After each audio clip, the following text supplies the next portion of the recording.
Boa noite. Hoje eu vou apresentar o vídeo de número 3 da série intitulada Gerenciamento da Motivação pelo Estudante e o nosso tema é estabelecimento de metas. Pessoal, quando a gente fala sobre motivação, quando o assunto é esse, um ponto nervoso, ou seja, um ponto muito importante para a gente prestar atenção, considerar, é o estabelecimento de metas. Diferentemente do que as pessoas pensam, o senso comum fala, né? A motivação não é um sentimento. Ela não é quando eu estou animado para fazer alguma coisa que eu estou motivado. Não. Isso aí é o senso comum.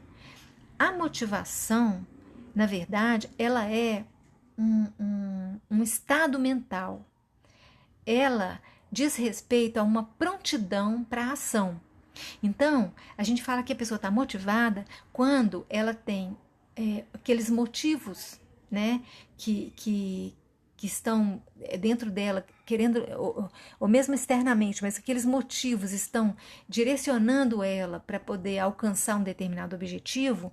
Então, quando ela mobiliza esses motivos, transforma esses motivos em ações que vão proporcionar a essa pessoa alcançar aquele objetivo, então a gente fala que ela está motivada.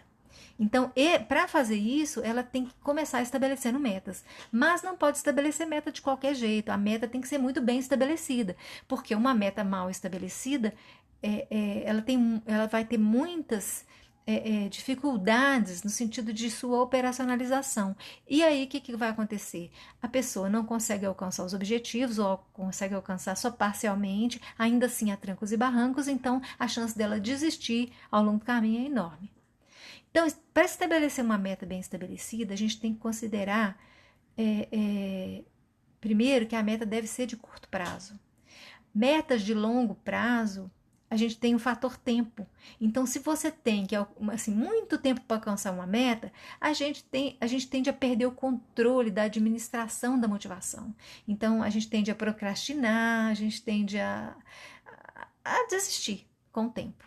Então, o interessante é que a meta seja de curto prazo. Quanto mais curto prazo, melhor. Se não for possível uma meta de muito curto prazo, a gente coloca uma meta de médio prazo, mas vamos evitar metas de longo prazo. Bom, além da meta ser de curto prazo, também ela deve ser realista.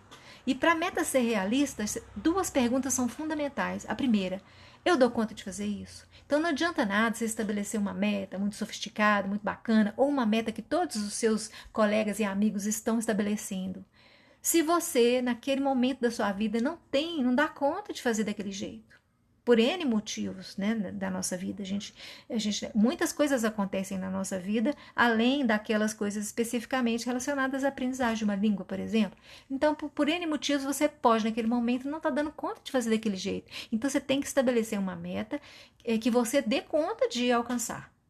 E outra coisa, dá tempo? Dentro do tempo que eu tenho, eu consigo fazer isso? Tá, então se der tempo e se você estiver se sentindo com capacidade de fazer aquilo naquele momento, então a meta está realista. Uma vez estabelecida a meta, então nós vamos dar de exemplo aqui, ó. Eu quero estudar para a prova, tá? O professor já deu muita matéria, eu acho melhor eu estudar para a prova. Estudar o conteúdo. Pode vir uma prova. Tá. Então, tendo decidido isso, a segunda coisa que eu tenho que fazer é desdobrar essa meta em submetas.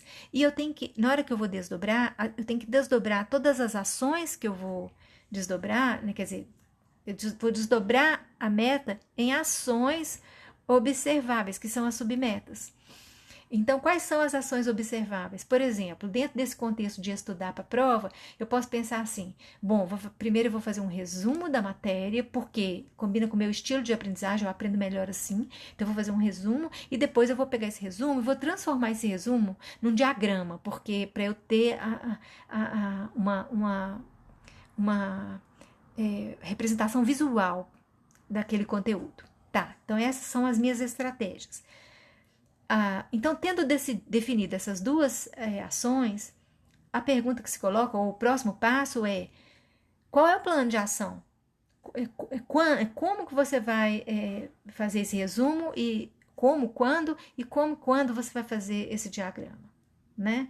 E isso é fundamental, a gente ter esse plano de ação, porque senão a gente vai adiando, nunca a gente faz. Quando vê, já está na véspera da prova, nossa senhora, tem que virar a noite estudando, e aí as chances da gente não ter bons resultados é muito grande. Então tá, como é que eu formalizo o plano de ação? O ideal, pessoal, é que seja por escrito, tá? E quanto mais detalhado, melhor. Agora, basicamente, o que tem que ter num plano de ação? Eu tenho que decidir os dias que eu vou me dedicar àquela ação, quais os dias que eu vou fazer esse resumo, quais os dias que eu vou fazer o diagrama, quais horários. Então, eu estabeleço lá, dentro da minha semana, por exemplo, os dias, os horários que eu vou me dedicar a esse estudo. E aí, ó, o que eu tô fazendo? Eu tô criando, eu tô transformando essas ações, essa coisa mais fria, em intenção, né? Porque quando eu faço o plano de ação, eu estou me colocando, eu estou me disponibilizando para aquela ação. Então, eu crio uma intenção de agir, então eu crio um comprometimento de mim comigo mesma. Eu passo a ter compromisso de cumprir aquilo. E aí, pessoal, a outra coisa que eu tenho que fazer, depois que eu já me comprometi com aquilo, é garantir que eu tenho todos os meios e os recursos necessários para fazer aquele estudo, nessas duas ações, ali comigo. E aí eu tenho que juntar esses recursos e pronto. Aí quando eu faço isso, a gente diz que as condições iniciais para eu me lançar na ação de estudar, né, de estudar para a prova, que é a minha meta, já estão garantidas. Então, eu estou pronta para agir. Então, é nesse momento que a gente fala que começa a motivação. Naquele momento a pessoa tá motivada. E dali para frente a pessoa tem que manter a motivação. Não totalmente assim, no mesmo nível, é lógico que ela vai flutuar, mas ela tem que manter a motivação num nível suficiente para poder garantir o alcance das metas, né? E, portanto, sucesso na aprendizagem. Beleza? Por hoje é só. Muito obrigada. Amanhã a gente continua, pessoal.